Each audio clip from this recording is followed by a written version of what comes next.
My name is Elaine Estes. In the eyes of my family, I'm a 34-year-old spinster, a failure who shuffles paperwork in a dull government office. They have no idea that my real job is deciding who lives and who dies from a top-secret tactical operations center for Homeland Security. But that night, amidst the clinking of expensive crystal and forced laughter, Mark, my cousin Laya's fiancé, the hero my family worships, tossed a jagged, burnt piece of black metal onto the dinner table. The heavy thud silenced the room. He looked straight into my eyes, smirked with pure condescension, and dropped a sentence that made my blood run cold. Someone like you couldn't save anyone, Elaine. That metal was a fragment from the Redport mine explosion, a tragedy I had personally coordinated via satellite just last week. While he bragged about his bravery, mocking the panicked dispatcher on the radio, he added a final slap to my gender. It had to be a man on the comms. A woman would have vomited the second she saw the fire. Mark didn't know that the man's voice he idolized, the one he claimed was his brother-in-arms, was sitting right across from him, cutting a piece of steak and listening to every single lie. Before I tell you how I destroyed his ego in front of everyone, please comment below with the state you are listening from, and hit subscribe if you believe that stolen valor deserves the harshest punishment. The windshield wipers of my 10-year-old Ford sedan were fighting a losing battle against the Minnesota winter. It was a complete whiteout on the I-35 corridor. For 4 hours, I had been gripping the steering wheel so hard my knuckles had turned the color of parchment. The heater in my car rattled, barely keeping the cabin temperature above freezing, blowing lukewarm air that smelled faintly of burning dust. Any sane person would have turned back. The weather advisory had warned of hazardous travel conditions, urging people to stay off the roads. But in my family, absence wasn't just an absence, it was an admission of defeat.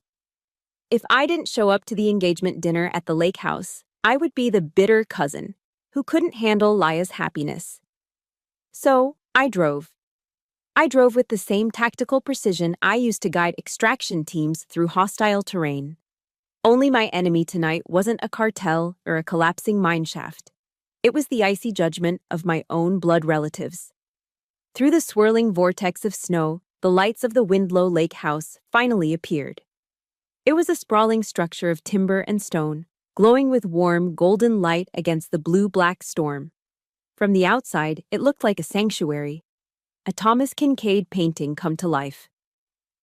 But as I pulled into the driveway, maneuvering between the massive Chevy Tahoe and the pristine BMW SUV that belonged to Mark, I didn't feel relief.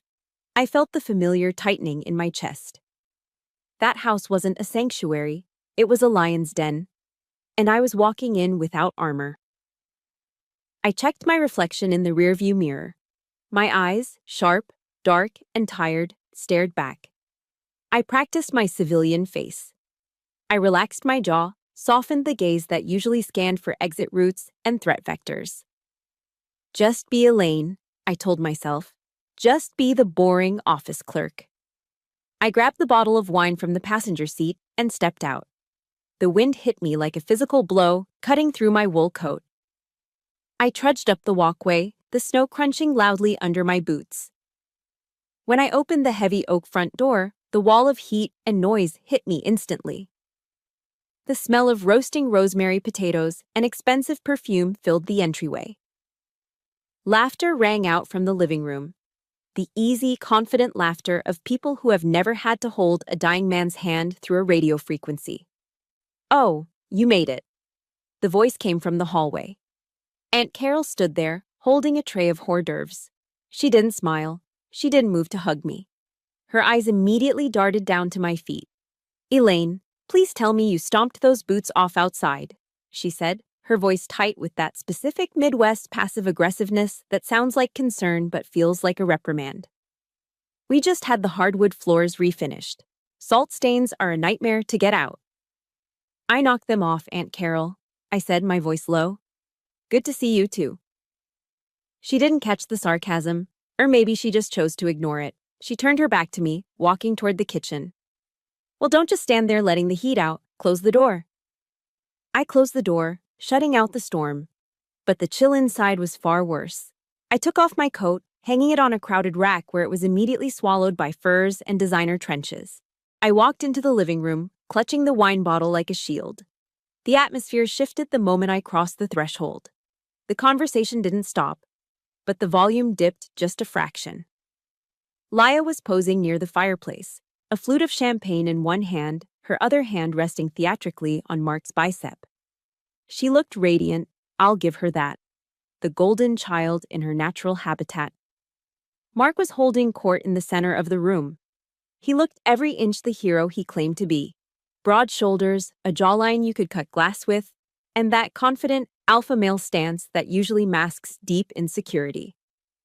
"Elaine!" Laya called out, her tone dripping with sugary insincerity. She didn't move toward me. "We were starting to bet on whether your old car broke down in a snowbank." "The roads are bad," I said simply, walking over to Aunt Carol, who had reappeared. "Here, I brought this." I handed her the bottle. It was a 2018 Cabernet Sauvignon from Napa Valley, a reserve bottle I'd spent $200 on. It was complex, aged, and perfect for the prime rib they were serving. Aunt Carol glanced at the label without really seeing it. "Oh, thanks, dear." She took it and immediately bent down, shoving it onto the bottom shelf of a side table, completely out of sight. "I'll just save this for later. We have plenty open right now."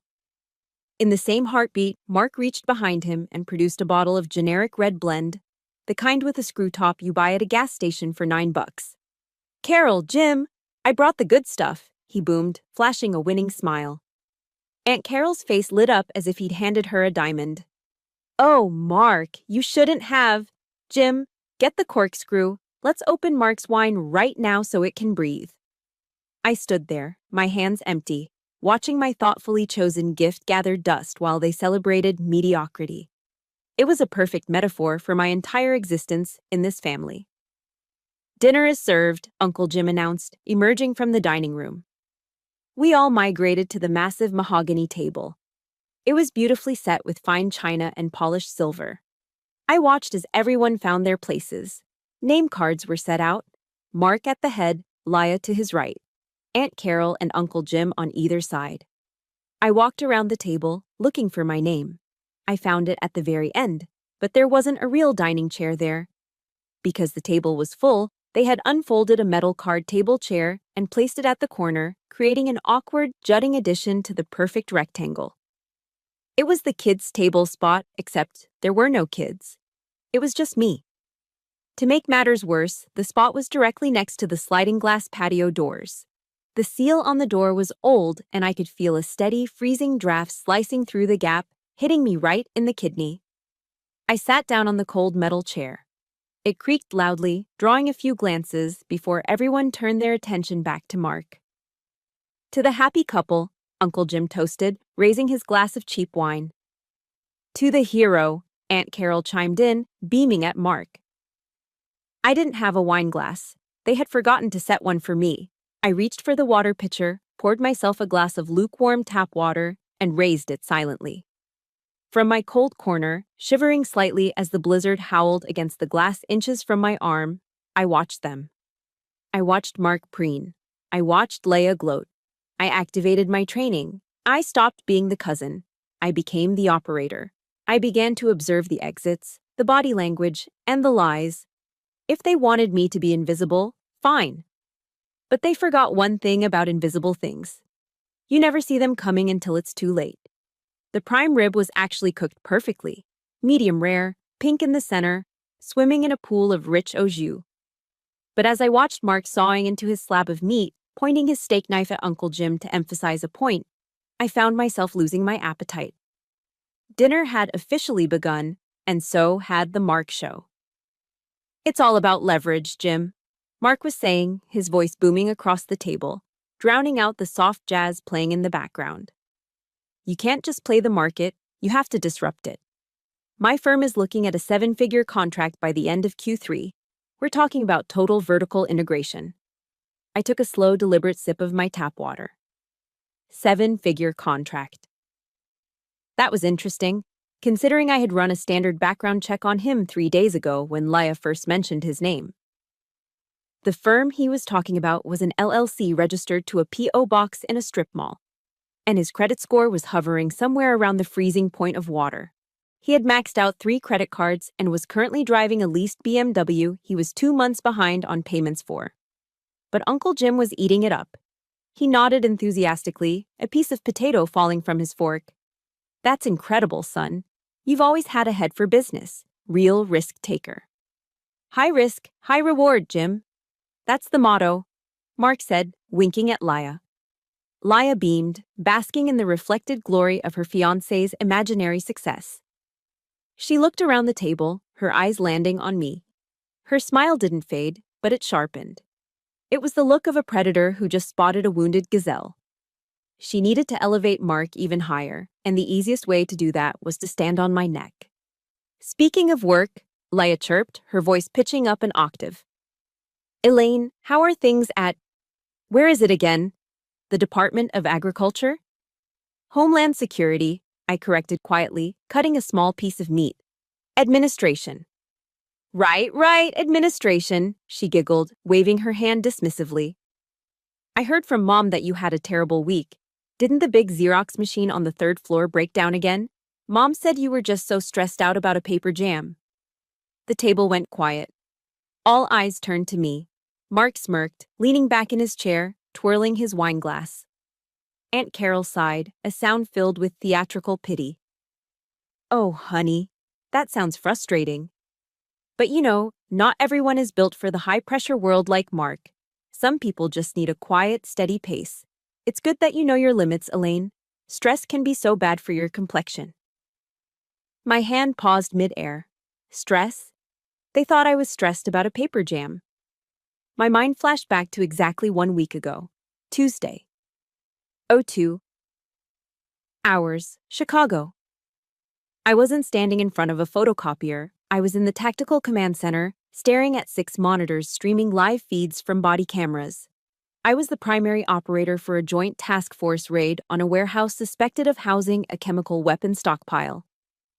"Alpha Team, hold position," I had commanded, my voice steady in the earpieces of 12 men stacking up against a steel door. "Breach in 3, 2, 1. On my screen, a flashbang detonated. White light, smoke, screaming. Gunfire erupted, short, controlled bursts. My heart rate monitor showed I was sitting at 62 beats per minute. Calm, cold, calculated. Officer down, a voice crackled over the comms. "Stabilize him, Bravo team. Alpha, push left, clear the fatal funnel." "Do not stop," I ordered, simultaneously coordinating a medevac chopper and rerouting local police units to set a perimeter. I held the lives of 20 men in my hands. I guided them through the smoke, calling out targets, watching their backs from the sky. I didn't blink for 45 minutes. That was stress. The memory faded, and I was back in the dining room. The smell of gun smoke was replaced by the scent of roasted garlic. The screaming was replaced by Laya's light, mocking laughter. "So?" Laya pressed, leaning forward. "Did you get the paper jam fixed, or did you have to call IT?" I looked at her, really looked at her. I saw the insecurity behind the heavy makeup. I saw the desperation to be better than me. "I managed, Laya," I said, my voice low and even. "I enjoy working with machines. They're predictable." I turned my gaze to Mark. He was looking at me with a mixture of boredom and amusement, like I was a bug he was about to squash. "Besides," I added, holding his gaze just a second too long, "at least the photocopier doesn't lie about its performance." The silence that followed was heavy. Uncle Jim frowned, confused. Aunt Carol blinked rapidly. "Well, that's an odd thing to say." Mark's smirk faltered. For a microsecond, the alpha male mask slipped. He shifted in his chair, sensing a threat he couldn't identify. I wasn't playing the role of the submissive, embarrassed cousin. I wasn't looking at the floor. I was looking right through him. "Machines are boring," Mark said quickly, his voice a little louder than necessary, trying to regain control of the room. People are where the real action is, leading men into the fire. That's what matters." He was baiting me. He wanted to drag the conversation back to his turf. where he was the hero and I was the nobody. I went back to cutting my steak, slicing it with surgical precision. If you say so, Mark. Before we see just how far Mark is willing to go to prove he's a hero, I have a question for you. Have you ever sat at a table like this? Have you ever had to bite your tongue while someone completely incompetent lectured you on how the world works, just to keep the peace?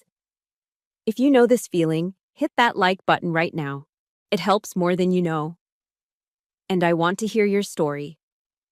Comment below with the word silence if you've ever had to hide your true strength to protect someone's fragile ego. Let's see how many of us are out there.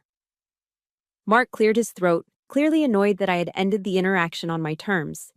He took a large gulp of wine, wiping his mouth with the back of his hand, a crack in his refined facade. He needed a win. He needed a story that would bury me completely. You know, Mark started, his voice taking on a somber, theatrical tone. Talking about fire, it reminds me of Redport. That night changed me. Leia gasped softly, her hands flying to her mouth. Oh, honey, are you sure you want to talk about it? It's so traumatic for you. I have to, Mark said, looking bravely around the table. People need to know what real sacrifice looks like. I gripped my fork. Here it comes, the main event. The lie that would end his life as he knew it.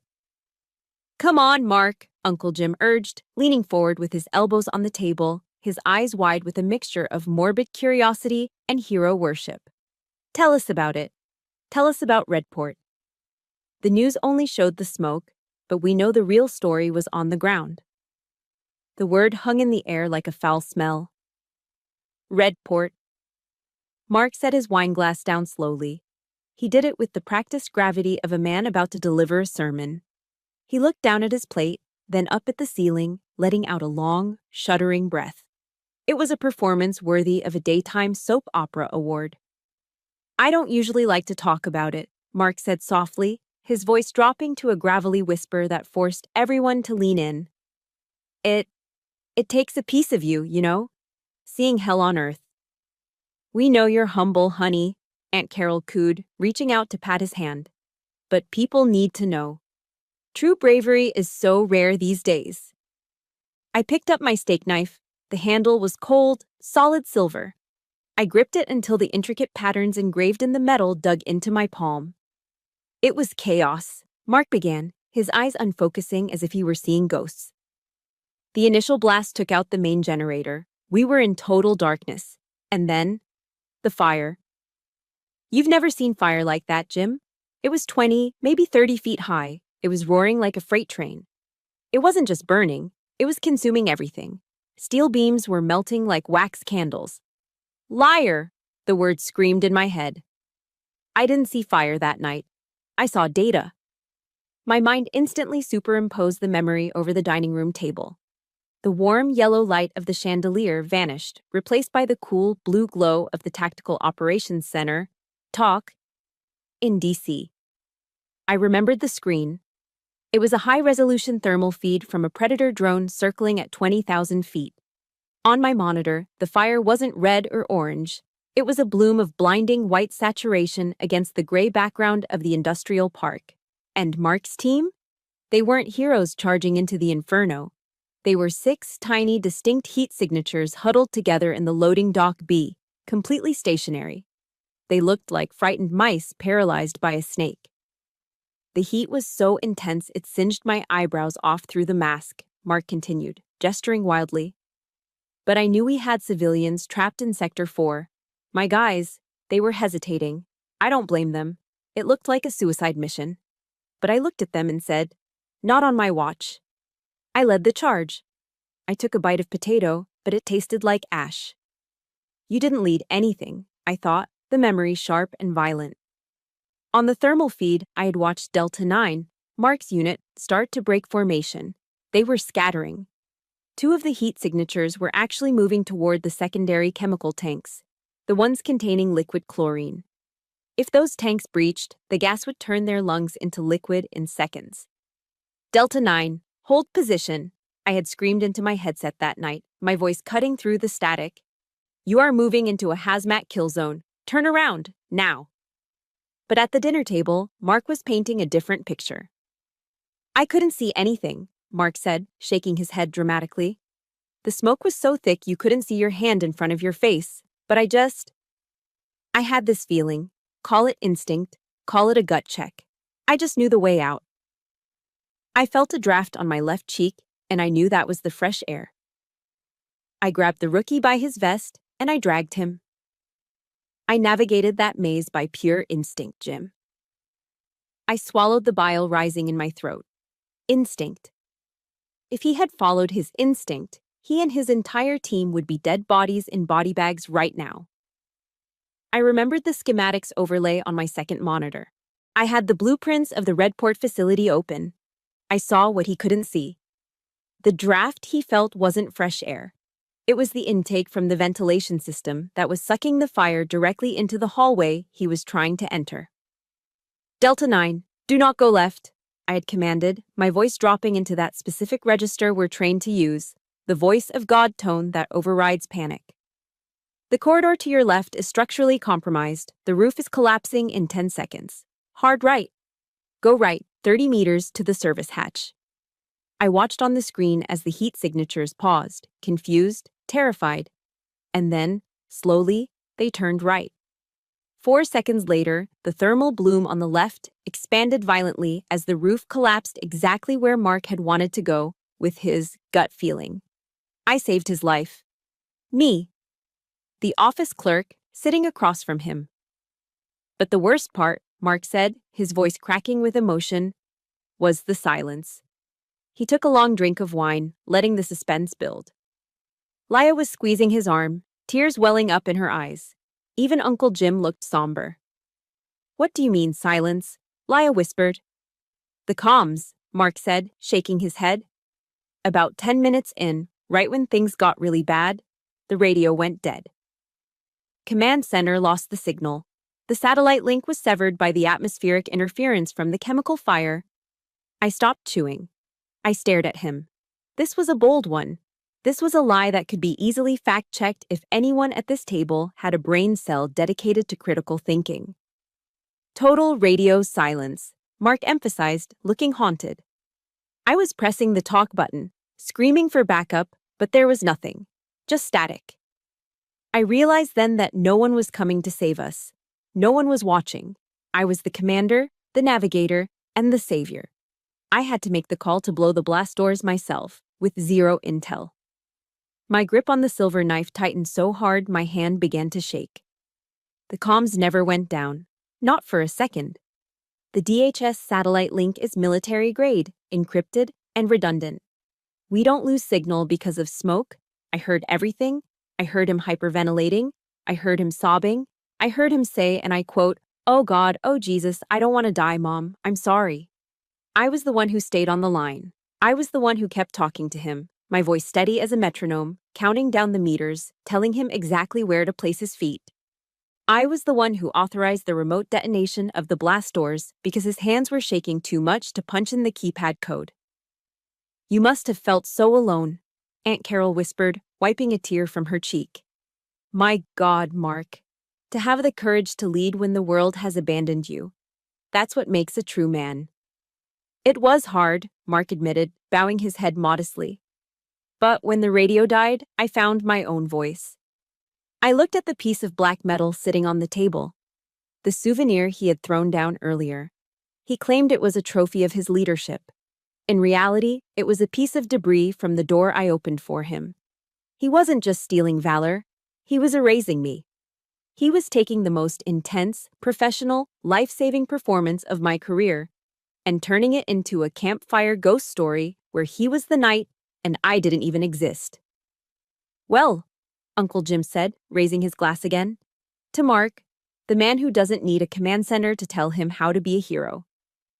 To Mark, everyone chorused. I didn't raise my glass of water. I couldn't. If I moved my hand, I might have thrown the steak knife right into the drywall next to his head.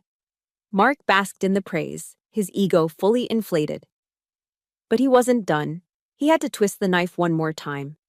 He looked at me, a strange patronizing glint in his eye. You know, he said, pointing his fork at me, Whatever guy was on the radio before the signal cut out, he was good. For the first few minutes anyway, sounded like an old salt, probably a Vietnam vet or something. Deep voice, gritty. My heart stopped. He remembered the voice, but his misogynistic brain had rewritten the audio files in his memory. A man? Laya asked. How do you know? Oh, you can tell, Mark laughed, leaning back. There's a certain authority, a weight. You don't get that kind of steel in a woman's voice. It's biology. The table chuckled. I looked at him, and for the first time that night, a cold, terrifying calm washed over me. The anger didn't leave, it just froze into something sharp and deadly. So, you think I'm an old man, Mark? I thought, my internal voice matching the pitch and timbre of the operator he worshipped. Let's see how you handle meeting him. He was a ghost, Mark said, leaning back in his chair, swirling the cheap red wine in his glass as if it were a 50-year-old scotch. That's the only way I can describe him. A ghost in the machine. The dinner table was captivated. Even the wind howling against the sliding glass door seemed to fade into the background, drowned out by the sheer gravitational pull of Mark's fabrication. Tell us about him, Laya urged, her eyes wide, chin resting on her hands. She looked like a child listening to a bedtime story, completely oblivious to the fact that the dragon in the story was sitting right next to her, and the knight she was swooning over was the damsel in distress. Well, Mark began, narrowing his eyes as if scanning a distant horizon. Like I said, the signal was choppy before it cut out completely. But this guy, he didn't panic. Not for a second. His voice was deep, gravelly. You know that sound, Jim?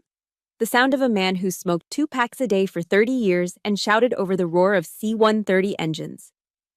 Uncle Jim nodded solemnly. A real command voice. I know the type. Exactly. Mark pointed a finger at him.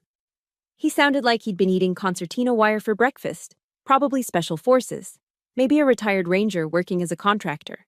You don't get that kind of steel in your throat from working a desk job. That's forged in the trenches.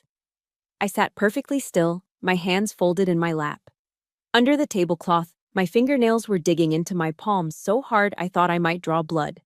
Gravelly, deep, steel.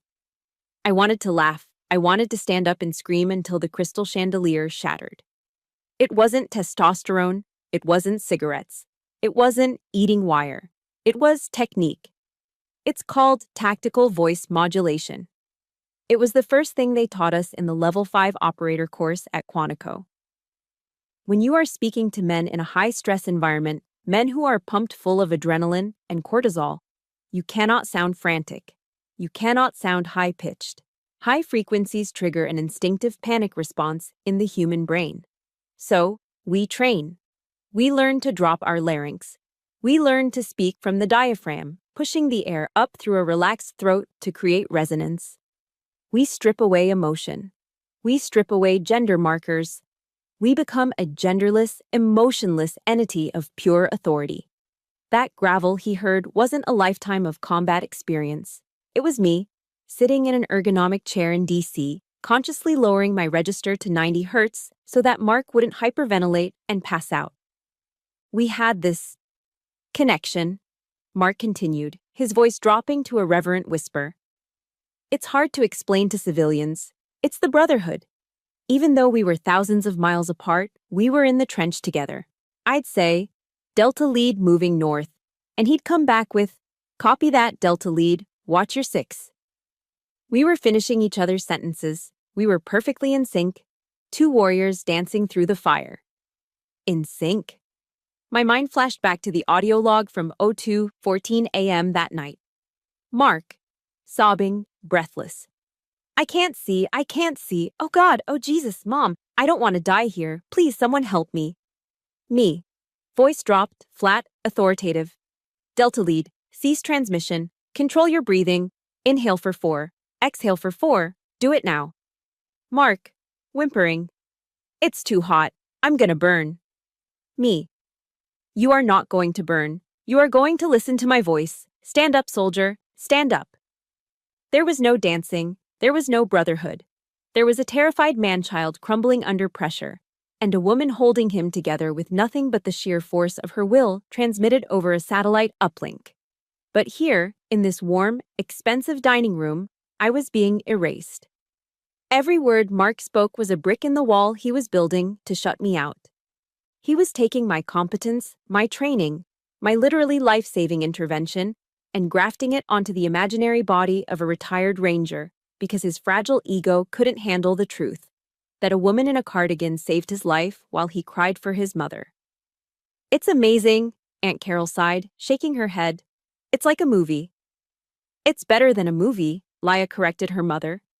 She turned to look at me, her expression shifting from awe to a sickly sweet pity. "See, Elaine," Laya said, tilting her head.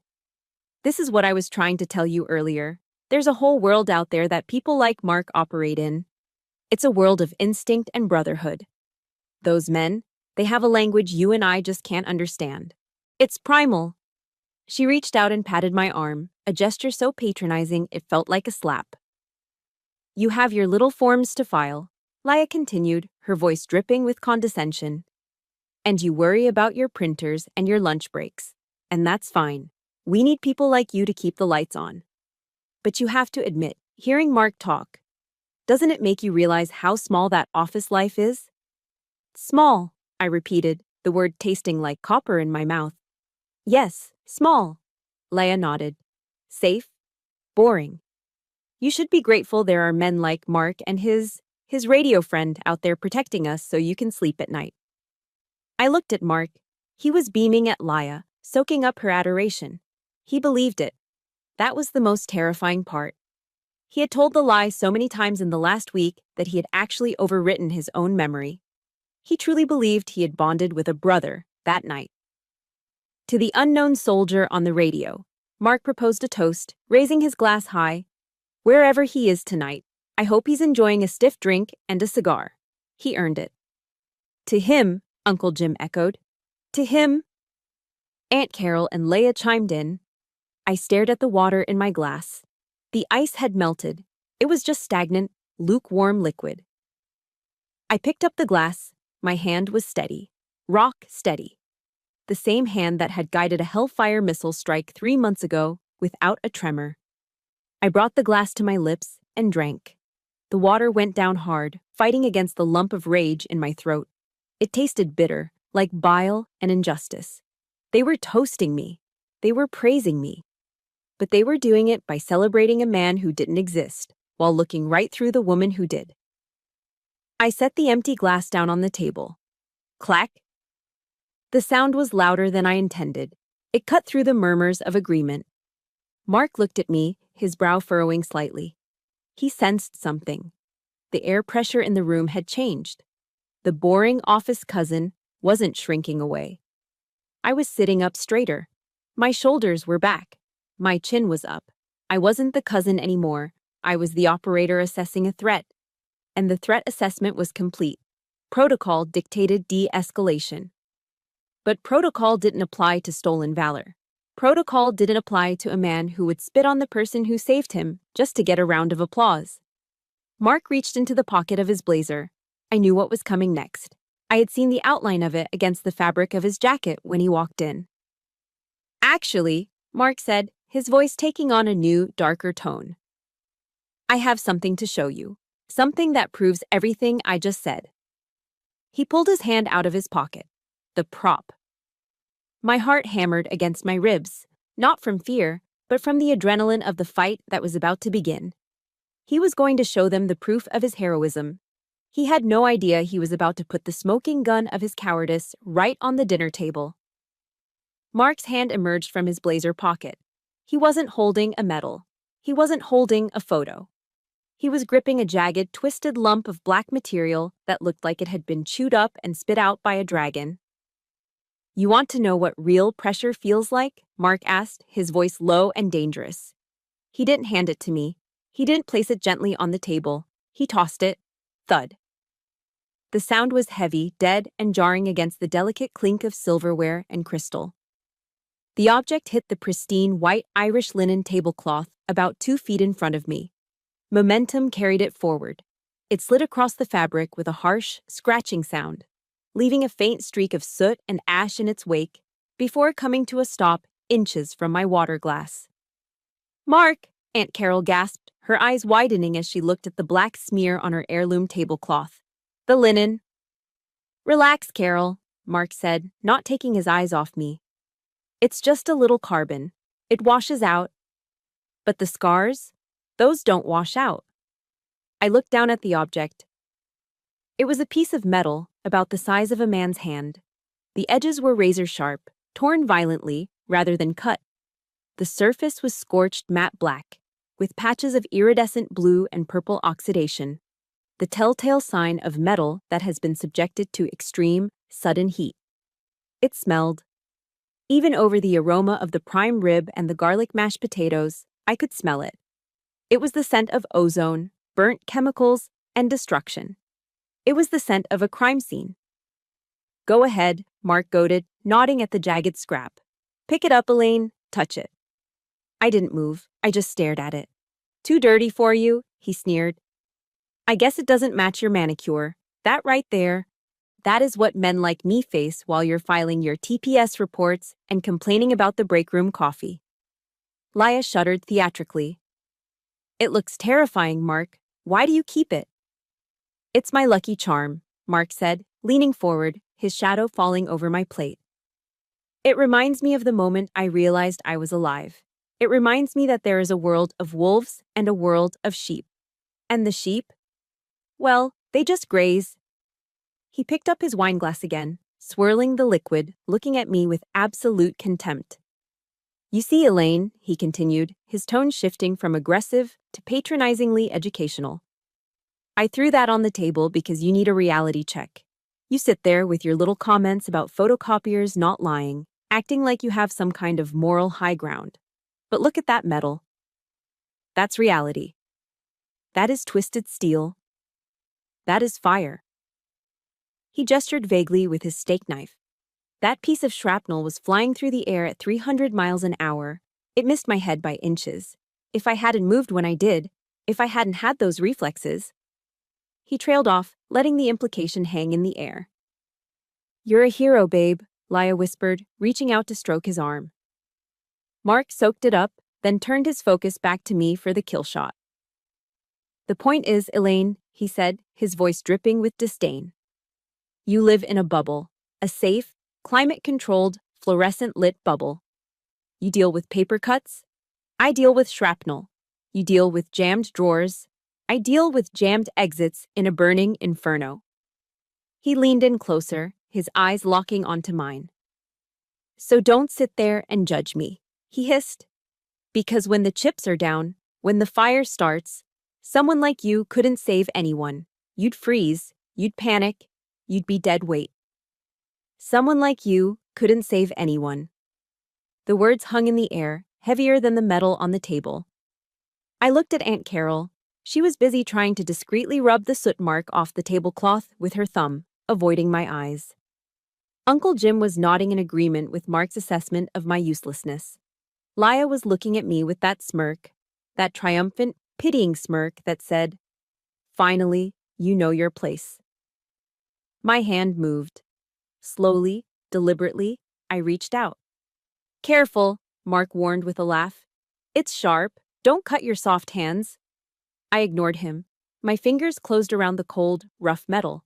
I lifted it. It was heavy, high-grade industrial steel alloy.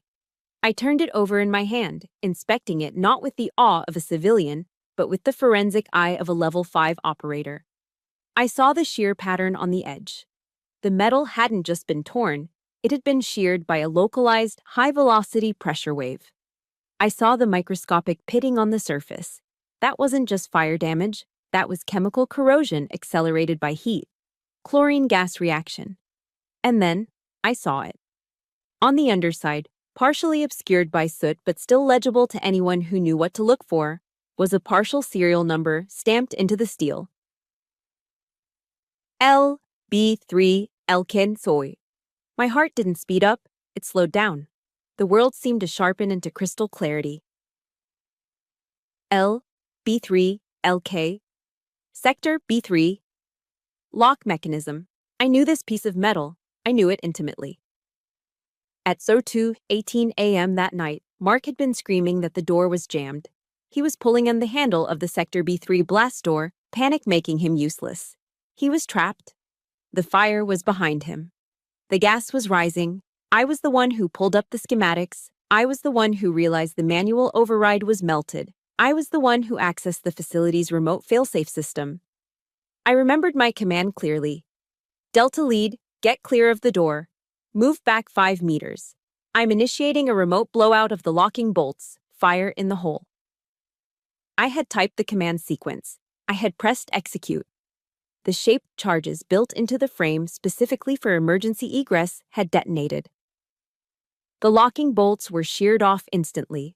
The door swung open, this jagged, ugly lump of metal in my hand. This wasn't shrapnel that missed his head by inches. This wasn't a symbol of his reflexes. This was the locking bolt I had blown up to save his miserable life. He was carrying around a piece of my work. He was carrying around the physical evidence of his own helplessness and my competence, and he was too stupid to even know what it was. Well? Mark asked, impatient with my silence. Heavy, isn't it? Does it feel real enough for you? I looked up from the metal. I looked at Mark. For the first time all night, I didn't feel the urge to defend myself. I didn't feel the need to explain my job. I felt something much colder. I felt the hunter's instinct when the prey steps into the trap. It is heavy, I said softly, running my thumb over the jagged edge. And very specific. What's that supposed to mean? Mark frowned. It means, I said, setting the metal back down on the table with a precise, deliberate click, that this doesn't look like accidental debris, Mark. The shearing on the edge, it looks almost engineered, like a controlled demolition. Mark scoffed, waving his hand. What would you know about demolition, Elaine? Stick to your spreadsheets. That's chaos you're looking at. Pure chaos. If you say so, I murmured. But he wasn't done. He had established his dominance with the prop, and now he needed to twist the knife one last time. He needed to make sure I was completely humiliated, not just professionally, but fundamentally. He sat back, crossing his arms, a wicked grin spreading across his face. You know, he said, glancing at Uncle Jim and then back at me. It's a good thing that voice on the radio was a man, because honestly, if it had been a woman, we probably wouldn't have made it out. The air in the room seemed to vanish. Why is that? Laya asked, playing her part perfectly. Mark shrugged. Biology, babe, like I said. A woman would have seen that fire, heard us screaming. She would have cracked. She would have been puking all over her console. Women are great at nurturing, sure. But when it comes to the abyss, they just don't have the stomach for it. He looked at me, waiting for me to cry, waiting for me to run away. No offense, Elaine, he added with a wink. Just stating facts. I looked at the burnt metal. I looked at his smug face, and I decided. The invisible child was about to speak. It's nothing personal, Elaine, Mark said, leaning back in his chair with the casual arrogance of a man who believes he is teaching a class to slow learners. It's just Biology 101. He gestured with his empty wine glass, the red residue staining the crystal like dried blood. You see, he continued, evolution designed men and women differently. We are the hunters. We have the adrenaline dump, the tunnel vision, the aggression required to survive the kill zone. Women, you're designed to protect the nest, to nurture. It's a beautiful thing, really. But you put a nurturer in a meat grinder, the system crashes. I sat frozen. Not from fear, but from the sheer audacity of his ignorance. Take that night at Redport, Mark said, pointing a finger at the ceiling as if recalling a divine revelation. When that first tank ruptured, I saw a guy, one of the factory workers, stumble out with half his face melted off. It was gruesome. I mean, proper horror movie stuff. And you know what happened to my stomach? Nothing. Steel. He tapped his midsection proudly. But if a woman had been on the radio, if she had access to the visuals I was seeing, Mark shook his head, chuckling darkly. She would have been vomiting all over her console within 10 seconds. It's a reflex. You see blood, you see fire, and your body rejects it. You panic, you scream. It's hardwired into your DNA to flee, not to fight. Exactly, Uncle Jim chimed in, nodding sagely as he poured himself another glass of the cheap blend. It's not an insult, Elaine. It's just the natural order. Men take the hill, women keep the home fires burning. You can't ask a goldfish to climb a tree, right? Right, Aunt Carol agreed, looking at me with that same pitying expression she used when I was single at Christmas. Mark is just saying that everyone has a role, dear. Yours is safe. And that's okay. We need people to be safe. I felt a coldness spreading through my limbs. It wasn't the draft from the patio door anymore. It was the icy clarity of detachment. I looked at Mark. I looked at his hands. Soft, manicured, shaking slightly from the alcohol. I looked at his eyes, glassy and desperate for validation. He wasn't just insulting me. He was insulting every woman I'd ever served with. He was spitting on the graves of female medics who died dragging men twice their size out of Humvees in Kandahar. He was mocking the female pilots who rained hellfire down on insurgent positions while he was probably playing Call of Duty in his fraternity house. But the worst cut was yet to come. Laya, sensing that I was cornered, decided to deliver the coup de grace. She didn't want to be left out of the bashing. Plus, Laya giggled, twirling a lock of her blonde hair. Can you imagine Elaine in a war zone? Seriously? She looked around the table, inviting everyone to share the joke. I mean, look at her, Laya continued, gesturing at my outfit. A simple gray cardigan and slacks. Elaine, have you ever even seen real blood? I don't mean a paper cut. I mean blood. She leaned in, her eyes glinting with malice. Or is the only red thing you see all day the red ink you use to correct spelling mistakes on your memos? The table erupted. It wasn't a polite titter. It was a full-blown guffaw. Uncle Jim slapped the table. Mark threw his head back, laughing so hard he nearly choked on his wine. Even Aunt Carol covered her mouth to hide a smile. Red ink, Mark gasped, wiping a tear from his eye. Oh, that's rich, Laya. That's perfect. Red ink versus red blood. That sums it up right there. I sat there, completely still. Inside my head, the noise of their laughter faded away. It was replaced by a low, steady hum. It was the sound of my training taking over. Threat assessment. High. Target status. Hostile. Rules of engagement. Green. I remembered the blood. I remembered the arterial spray of a cartel sicario in Juarez. I remembered the dark, pooling blood of a hostage in Yemen. I remembered the blood of my own instructor during a live fire exercise gone wrong. I had seen more blood before I was 25 than everyone at this table combined would see in 10 lifetimes. I had smelled it. I had waded through it. I had washed it out of my hair in a cold shower on a base in the middle of nowhere, watching the water turn pink and swirling down the drain. And here was Laya, a woman whose biggest crisis this year was a chipped nail, asking me if I knew what red looked like. My heart rate, which had spiked briefly during the initial insult, began to drop. 100 BPM, 80 BPM, 60 BPM, 55 BPM. I entered the zone. It's a state of mind every operator knows. The world slows down. Emotions, anger, sadness, embarrassment are boxed up and shoved into a mental locker to be dealt with later. What remains is pure, crystalline focus. I looked at Mark. He wasn't my cousin's fiancé anymore. He was a hostile asset spreading disinformation. He was a compromised element. I looked at the jagged piece of metal on the table. The souvenir. They wanted a show. They wanted to know about the man on the radio. They wanted to talk about fire and blood. Fine. I know a lot of you listening right now are boiling with rage. I can feel it. There is nothing, absolutely nothing, more infuriating than being told you are too weak or too emotional by someone who wouldn't last 5 minutes in your shoes. If you are ready to see Elaine tear this man's ego apart piece by piece, hit that like button right now. Do it for every time you've been underestimated. And I want you to comment below. Just type one word. Respect. Type it for the women who serve, for the quiet professionals, and for anyone who has ever had to sit in silence while a fool speaks.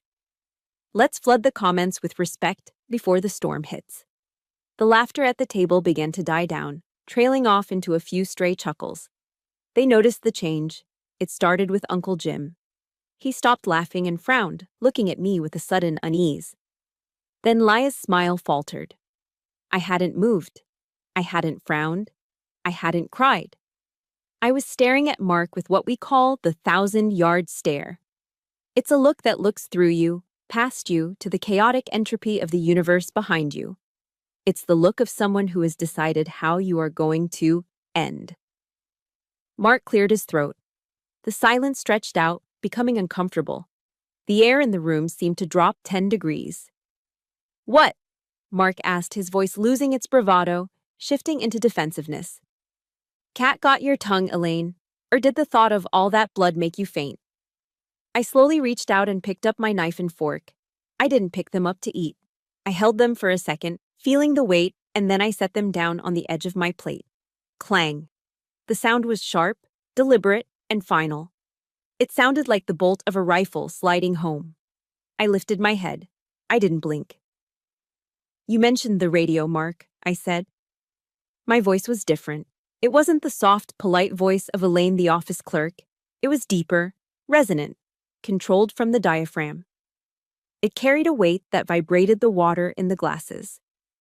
"You said the voice was a man," I continued, locking eyes with him, "because only a man could handle the fire."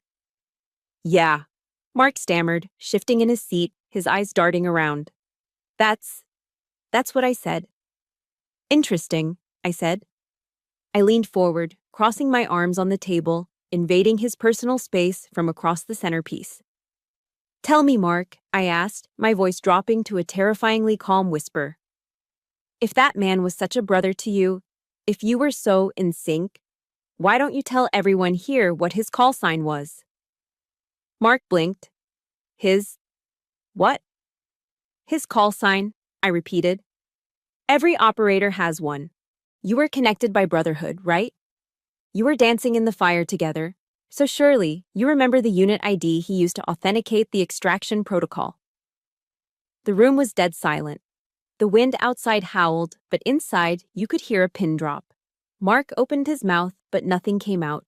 The trap was set, the safety was off, and I was about to pull the trigger. The sound of my knife and fork hitting the fine china was not loud, but in that dining room, it echoed like a gavel striking a judge's bench. Clink, clatter. I withdrew my hands from the table and placed them calmly in my lap. I sat back. I didn't slouch. I didn't shrink. I straightened my spine, engaging the posture I used during debriefings with Joint Chiefs. The laughter that had filled the room only seconds ago didn't just fade, it was severed. It was as if someone had cut the power cord to a radio. The only sound left was the relentless howling of the Minnesota blizzard battering the sliding glass doors, a low, mournful moan that emphasized the sudden, suffocating silence inside the house. Aunt Carol blinked, her smile freezing in place, a confused rictus of forced hospitality.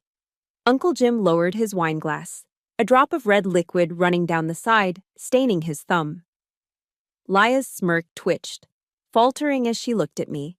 She was waiting for me to cry, or to storm out, or to apologize for ruining the mood. She wasn't expecting me to just sit there. But I wasn't looking at them. My entire world had narrowed down to a single focal point. Mark. I locked eyes with him. In my line of work, we call it acquiring the target. It's a specific kind of gaze. It's not angry. Anger is messy. Anger makes you sloppy. This gaze is clinical. It's the way a surgeon looks at a tumor, or the way a wolf looks at a deer that has wandered too far from the herd. It is the look of someone who knows exactly how the next 30 seconds are going to play out, while the other person is still trying to figure out the rules of the game. Mark stopped chewing. He swallowed hard, the food visibly struggling to go down a throat that had suddenly gone dry. He tried to hold my gaze, tried to summon that arrogant alpha bravado he had been wearing all night like a cheap costume. He puffed out his chest. He narrowed his eyes, but he couldn't hold it. I saw the micro expressions flickering across his face, confusion, annoyance. And then, creeping in around the edges like frost on a window pane. Fear. He felt it. He didn't know what it was, but his primitive lizard brain was screaming at him that something was wrong. The predator in the room wasn't him. Elaine? Aunt Carol's voice broke the silence, shrill and nervous. Is everything all right? You look intense. I'm fine, Aunt Carol, I said. I didn't turn my head to look at her. I didn't break eye contact with Mark. Inside my chest, I felt a familiar sensation. It was the weight of the badge I kept in my desk drawer in D.C. It was the weight of the oath I'd taken 10 years ago, standing in a sterile government room with my right hand raised. I do solemnly swear that I will support and defend the Constitution of the United States against all enemies, foreign and domestic. Most people think that oath is just words, a formality to get a paycheck. But for those of us who sit in the dark, watching the world burn on high-definition monitors, that oath is the only thing that separates us from the monsters. We defend the truth. We defend reality. And right now, sitting across from me, was an enemy of the truth, a domestic enemy of integrity, a man building a castle on a foundation of stolen valor and lies, using the suffering of brave men and women as mortar for his ego. I couldn't let it stand. Not tonight. Not ever again. You asked me a question, Mark, I said. My voice had changed. The office mouse squeak was gone. I dropped my register, engaging my diaphragm, projecting the sound with a low, resonant frequency that vibrated in the chest. It was the command voice, the voice that cuts through panic, the voice that makes grown men stop running and listen. You asked if I had ever seen blood, I continued, my words precise and clipped. You asked if the thought of it made me faint. Mark laughed, but it was a brittle, hollow sound. Come on, Elaine, can't take a joke. We're just having a little fun. Fun, I repeated. The word tasted like ash. I leaned forward slowly, resting my elbows on the table, invading his personal space from 5 feet away. The air pressure in the room seemed to drop. You told us a very compelling story about Redport, Mark, I said, keeping my voice terrifyingly calm. You told us about the fire, the chaos, the brotherhood, and you told us about the man on the radio, the ghost, the one you shared a soul bond with. Yeah, Mark said, shifting in his seat, loosening his tie with a finger. So? You said you were in sync, I said. 2 warriors dancing in the fire. Those were your words, right? That's right, Mark said, his chin jutting out defiantly. We were. Then you know the protocol, I said. The what? The protocol, I said, sharper this time. The DHS communication protocol for Tier 1 emergencies. When a field commander, which you claim you were, establishes a direct link with a remote operator during a comms blackout, there is a handshake procedure. It's the first thing you do. It's automatic. It's drilled into you until you can say it in your sleep. I saw a bead of sweat form on Mark's hairline. He wiped it away quickly. We didn't have time for bureaucracy, Elaine, he scoffed, trying to regain the upper hand. We were dying. We skipped the formalities. You never skip authentication, I said. Not when you're calling in a remote detonation for a blast door. You can't just ask for a door to be blown, Mark. You have to authorize it. You have to prove you are who you say you are. Laya looked back and forth between us, her brow furrowed. Elaine, what are you talking about? Why does this matter? It matters, I said, never taking my eyes off Mark. Because a hero never forgets the name of the man who saved his life. And in the tactical world, our name is our number. I picked up my water glass, took a slow sip, and set it down. So, Mark, I said, my voice dropping to a whisper that roared in the silence. I'll ask you again. If that man on the radio was your brother, if he was the only one who understood you, surely you remember his call sign? Surely you remember the unit ID for your own team. Mark froze. His mouth opened slightly, then closed. He looked at Laya, then at Uncle Jim, looking for an exit ramp. It was chaotic, Mark stammered, his face flushing a deep, blotchy red. There was interference, static. We didn't use call signs, we just talked. You just talked, I repeated flatly. On an encrypted military channel, in a hazmat zone. Yes, Mark snapped, slamming his hand on the table, trying to bully his way out of the corner. Jesus, Elaine, why are you grilling me? It's a bunch of numbers. Who cares? I saved the team. That's what matters. The numbers matter, Mark, I said. I stood up. I didn't rush. I unfolded myself from the small metal folding chair, rising to my full height. I'm not a short woman, but in that moment, I felt 10 feet tall. I looked down at him. The numbers matter, I said, because they are the only truth in a room full of lies. I reached into my memory palace. I unlocked the file labeled Redport Incident 02 hours.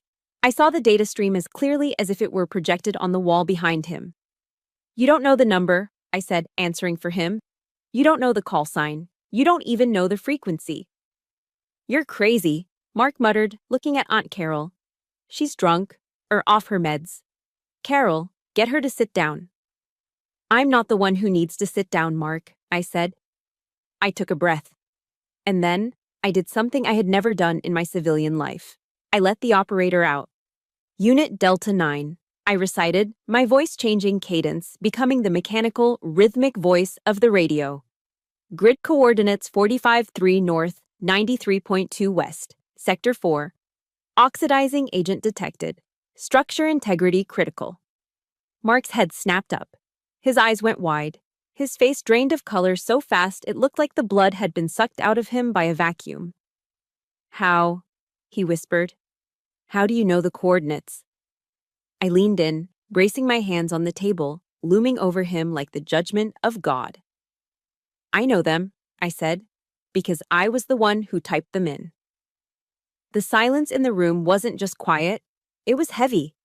It pressed down on the table like a physical weight, suffocating the soft jazz playlist that was still cycling through the speakers in the background. Mark was staring at me. His mouth was slightly open, his eyes wide and unblinking, vibrating with a mixture of confusion and dawning horror. The coordinates I had just recited, 45.3 north, 93.2 west, hung in the air between us like smoke from a gunshot. I didn't keep standing over him. I had made my point. Now it was time for the execution. Slowly, deliberately, I lowered myself back into the metal folding chair. It creaked under my weight, a sharp, ugly sound that made Aunt Carol flinch. I picked up my linen napkin, shook it out with a snap, and placed it back on my lap. Then, I picked up my knife and fork. I looked down at my prime rib. It had gone cold, the au jus congealing slightly on the china. It didn't matter. I wasn't eating for pleasure anymore. I was eating to demonstrate control. I sliced a piece of meat. The silver knife glided through the beef. Ambient temperature, I said, my voice conversational, as if discussing the weather. 1,200 degrees Fahrenheit, rising to 1,500 near the chemical vats. Mark took a stumbling step back, his legs hitting the edge of his chair. He gripped the back of it for support. Who? He croaked, his voice cracking. Who gave you the after-action report? Did you hack my laptop? That's classified data, Elaine. That's a felony. I put the meat in my mouth. I chewed slowly, looking him dead in the eye. I swallowed. There is no after-action report that detailed, Mark, I said. You wrote the report, and I know you left out the temperature readings because you were too busy hyperventilating to check your HUD. Liar! Laya shrieked. The sudden noise made Uncle Jim jump. Laya was standing now, her face twisted in defense of her crumbling hero. You're lying. Mark is a hero. You're just jealous because you're a miserable, lonely spinster who makes up stories. Am I? I asked softly. I turned my gaze to Mark. He looked sick. He looked like a man who was watching a ghost crawl out of his television screen. Let's talk about or 2:14 a.m., I said. Mark flinched. He knew the time. Every soldier knows the time they thought they were going to die. The radio log, I continued, slicing another piece of potato. You told everyone here that the comms went down. You told them about the silence. But that's not true, is it? Shut up, Mark whispered. It was a plea, not a command. The comms were live, I said, relentless. I heard the wind. I heard the fire roaring like a jet engine. And I heard you. I leaned forward, dropping my voice to a mocking, high-pitched whimper, perfectly mimicking the sound of a terrified man crying for his life. Oh God, I can't see. My eyes, I don't want to die. Mom. Mommy, please, I'm sorry. The impersonation was brutal. It was raw. It was the sound of pure, undiluted cowardice. Aunt Carol gasped, covering her mouth with her hand. Uncle Jim looked at Mark, waiting for him to deny it, waiting for him to punch me. But Mark just stood there, gray and shaking, sweat beading on his upper lip. That's not, Mark stammered. You're making it up. And then, I said, returning to my normal voice, you froze. You were in the middle of the kill zone, Sector 4. The structural beams were groaning. The roof was coming down. You were curled up in a ball behind a forklift, sobbing into your mic. Stop it, Leia screamed, grabbing a wine bottle as if to throw it. Stop lying. Mark said there was a man, a hero. He said a man saved him. Yes, I said. He did say that. I set my knife and fork down. I closed my eyes for a fraction of a second. I centered myself. I visualized the Tactical Operations Center. I visualized the headset pressing against my ears. I visualized the waveform on the audio monitor. I engaged the diaphragm. I dropped the larynx. I stripped away the Elaine, the niece, the cousin, the woman. I became the operator. When I opened my eyes, they were black holes. Delta 9, I said. It wasn't a shout. It was a rumble. It was a voice that didn't belong in a dining room. It was deep, gravelly, and layered with the kind of absolute, terrifying authority that overrides the instinct for self-preservation. It was the voice of a 50-year-old chain-smoking colonel. It was the voice Mark had fallen in love with. Mark's head snapped up. His eyes went wide, the pupils dilating until they swallowed the irises. I continued, the voice rolling out of me like thunder. Delta 9, cease transmission. Shut your mouth and turn left immediately. Mark stopped breathing. He wasn't looking at Elaine anymore. He was hearing the ghost. Door B3 will blow in 3 seconds. Get on your feet, soldier. Move, move, move. The last word hit the room like a physical shockwave. Crash. The crystal wine glass slipped from Mark's trembling fingers. It hit the hardwood floor, the floor Aunt Carol was so worried about, and exploded. Shards of glass flew across the room. Red wine splattered onto Mark's expensive Italian shoes and up the leg of his trousers, looking for all the world like a fresh arterial bleed. But nobody looked at the mess. Every single pair of eyes was locked on me. Mark was shaking so hard his teeth were actually chattering. He looked at me, and for the first time, he really saw me. He didn't see the cardigan. He didn't see the office lady. He saw the person who had held his life in the palm of her hand while he cried for his mother. It was you, Mark whispered. The sound was barely audible over the wind outside. The voice. The ghost. It was you. It's called tactical modulation, Mark, I said, my voice returning to its normal, cool alto. I picked up my glass of water and took a sip. It's a basic level 5 skill. We use it to calm down hysterical assets in the field. Assets who lose their nerve. Assets like you. Leia slumped back into her chair, her mouth hanging open. She looked from Mark to me and back to Mark. The hero narrative she had built her entire wedding around was dissolving in real time. You? Leia stammered, looking at her fiancé with a dawning look of revulsion. You cried for your mom? Mark didn't answer. He couldn't take his eyes off me. He looked like a man who had just realized he'd been bullying a sleeping tiger for 3 hours, and the tiger just woke up. And that piece of metal? I pointed to the jagged scrap still sitting on the tablecloth. That's the bolt from the door I blew open for you, because you were too busy crying to punch in the code. I leaned back, crossing my legs. So, I asked, looking around the silent, shattered room. Who else wants to talk about how women can't handle the fire? Mark looked like he was having a stroke. He was gripping the edge of the mahogany table so hard his knuckles were white, as if the table was the only thing tethering him to the earth. His face, usually flushed with alcohol and arrogance, was now a sickly, pale gray. He opened his mouth to speak, but no sound came out, just a dry, clicking rasp. The illusion was shattering. You could almost hear it breaking, like the sound of ice cracking under too much weight. It's you, Mark finally whispered. His voice trembled, stripping away the deep, confident baritone he had faked all evening. The voice. The ghost. It was... you? He looked at me with a mixture of awe and absolute terror. It wasn't just that I knew the coordinates, it was the sound. When I had dropped my voice into that tactical register, I had triggered his muscle memory. I had transported him back to the worst moment of his life, and in that moment, he recognized his savior. I can't believe it, he mumbled, shaking his head. I swore it was a man, a ranger, a brother. You heard what you wanted to hear, Mark, I said, leaning back in my chair, my pulse steady. You needed a hero to validate your own delusion, so your brain invented one. But the person who walked you through that fire, the person who told you when to breathe and where to step, that was me. That was the office clerk you've been laughing at for 3 hours. No, Laya gasped. She was standing up, her hands clutching her napkin.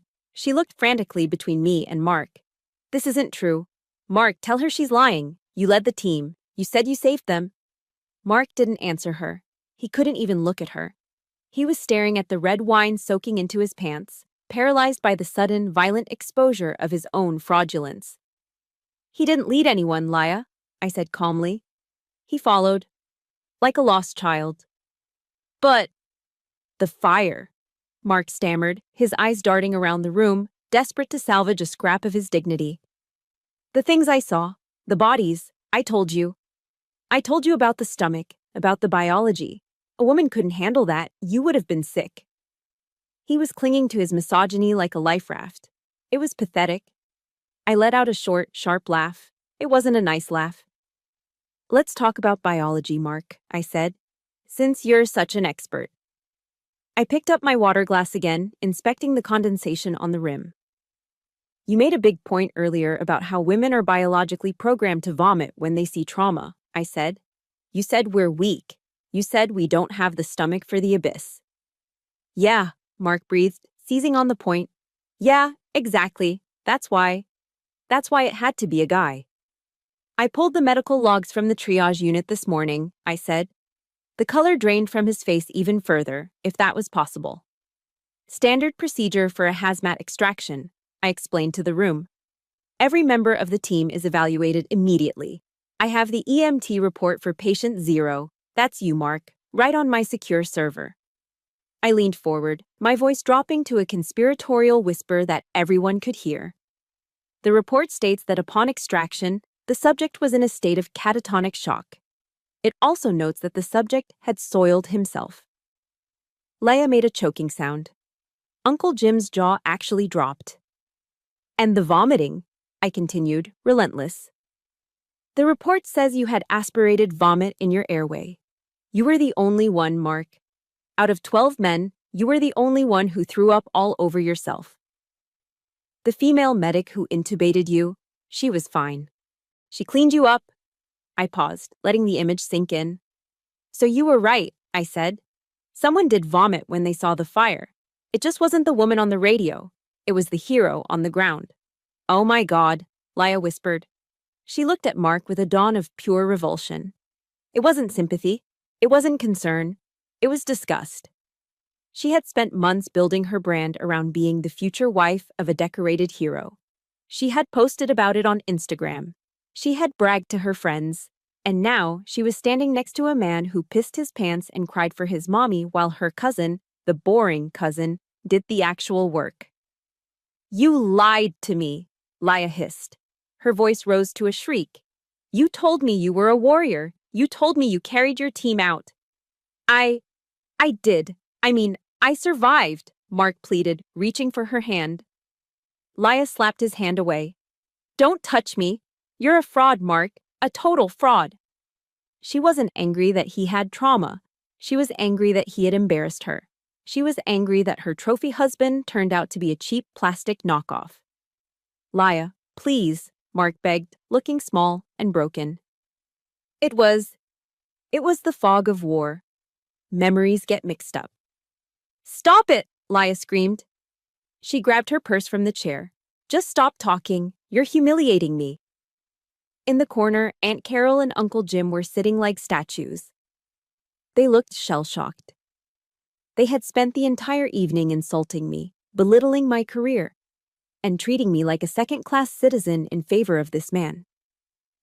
And now they realized that the person who saved their future son-in-law's life was the person they had put at the kids' table. Uncle Jim stared at his wine glass, unable to meet my eyes. Aunt Carol was wringing her hands, looking terrified, as if I might suddenly call in an airstrike on the kitchen. I think dinner is over, I said. I stood up. My legs felt strong. The cold draft from the patio door didn't bother me anymore. The cold was inside the room now, radiating from the shattered remains of Mark's ego. I looked at the table, specifically at the object sitting in front of my plate, the jagged black piece of metal. Mark's lucky charm. I'll take this, I said. I reached out and picked up the fragment of the Sector B3 blast door. It was heavy in my hand, cold steel.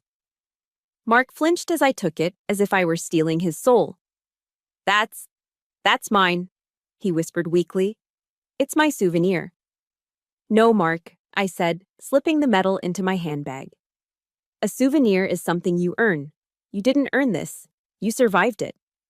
I looked him up and down one last time. He looked like a ruined man. His suit was stained with wine. His face was stained with shame. His fiancée was looking at him with hatred. This metal is from the door I opened, I said. I calculated the charge. I typed the code. I cleared the path. This is my work, and I don't leave my work in the hands of amateurs. I zipped my bag shut. The sound was final. You can keep the wine stain, I said. It suits you. I turned my back on him. I didn't wait for a response. There was nothing left to say. The mission was accomplished. The target was neutralized. The truth had been extracted. As I walked toward the hallway to get my coat, I heard Leia start to sob. Ugly, angry tears of a narcissist who realized the spotlight had shifted. I heard Mark trying to stammer an apology to Uncle Jim. But I didn't look back. An operator never looks back at the explosion. The only sound left in the dining room was the wind. It battered against the sliding glass doors with renewed fury, a relentless, howling force that seemed determined to scrub the house clean of the lies that had just been spilled inside. I stood there for a moment, letting the silence settle. It wasn't the awkward, suffocating silence that had greeted me when I arrived 4 hours ago. This was a different kind of quiet.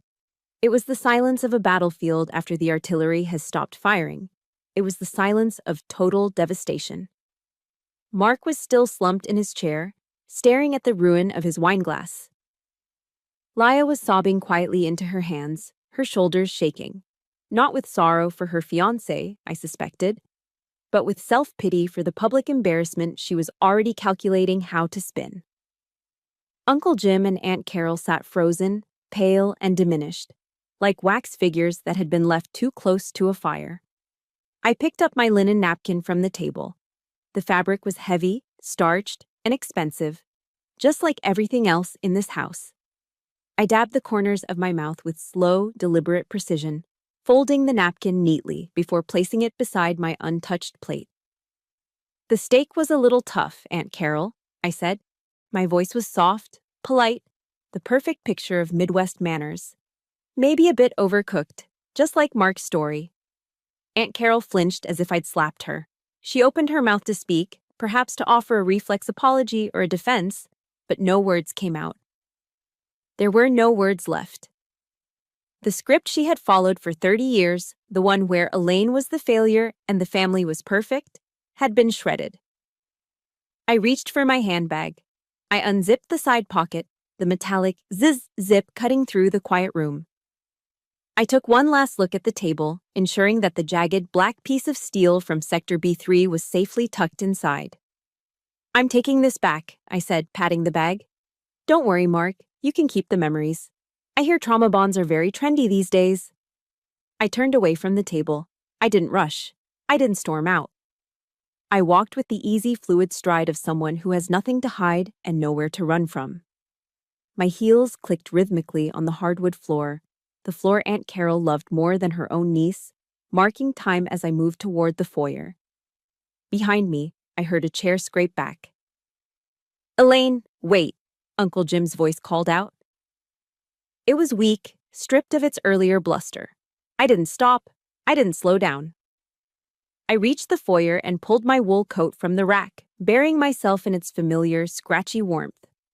I wound my scarf around my neck, pulling it tight. I buttoned the coat all the way to the chin. I was armoring up, preparing to re-enter the element that Mark claimed I couldn't handle. I put my hand on the brass doorknob. The metal was freezing cold, conducting the temperature from outside. It felt grounding. I opened the door. The storm hit me instantly. The wind roared into the entryway, bringing a swirl of snowflakes that danced over the expensive rug. It was chaotic, violent, and absolutely beautiful. It was real. Unlike the air inside that house, which was recycled and stale, this air tasted of ozone and ice. I stepped out onto the porch and pulled the heavy oak door shut behind me. The latch clicked. It was a solid, final sound. A period at the end of a very long, very painful sentence. I walked down the driveway, my boots crunching deep into the fresh snow. The blizzard was in full force now. Visibility was down to maybe 10 feet. Most people would be terrified to drive in this. They would see danger. They would see a threat. I just saw weather. Just another variable to calculate. I reached my 10-year-old Ford sedan. It was buried under a layer of white, looking like a snowdrift in the shape of a car. I brushed the snow off the driver's side door and slid inside. The leather seats were freezing, stiff against my back.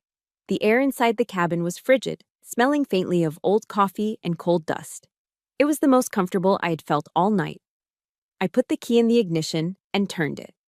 The engine sputtered, protested for a second against the cold, and then roared to life. The heater kicked on, blowing icy air that would take 10 minutes to warm up. I sat there for a moment, gripping the steering wheel.